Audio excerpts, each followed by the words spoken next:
வள்ளலார் மேட்டுக்குப்பத்திலிருந்து வடலூர் சத்தியஞான சபைக்கு வர இந்த வழியை பயன்படுத்தினார் என்றும், நாம் பார்க்கும் இந்த இடத்தில் 150 ஆண்டுகளுக்கு முன் மாமரம் ஒன்று இருந்ததாகவும், அந்த மாமரத்தடியில் வள்ளல் பெருமான் அமர்ந்திருப்பார் என்றும் சொல்லப்படுகிறது.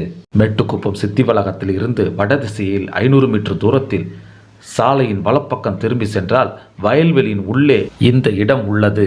வள்ளலார் சீடருடன் பலமுறை இந்த மாமரத்து நிழலில் அமர்ந்து பேசியுள்ளார் என்றும், அதன் ஞாபகமாக இங்கு குடில் கட்டப்பட்டுள்ளதாக சொல்லப்படுகிறது. வயல்வெளிக்கு நடுவே அக்காலத்தில் ஒரு மாமரம் இருந்ததாக சொல்லப்படுகிறது. அந்த மாமரத்தின் அடியில் வள்ளலார் பலமுறை அமர்ந்து இருந்தார் என்றும், தமது சீடர்களோடு பேசியுள்ளார் என்றும் இப்பகுதி மக்கள் சொல்லும் செய்திகளாக உள்ளது. வள்ளலார் காலத்தில் இருந்த பழமை வாய்ந்த மாமரம் இப்போது இங்கு இல்லை. ஒரு பெரிய அரச மரமும் 3 புதிய மாமரங்களும் உள்ளது. தேன்சுவை மாமரம், தீஞ்சுவை நீரோடை, இவையெல்லாம் வள்ளலாரது வாழ்வின் ஒரு அங்கமாக இருந்துள்ளது. அருட்பெரும் ஜோதி, அருட்பெரும் ஜோதி.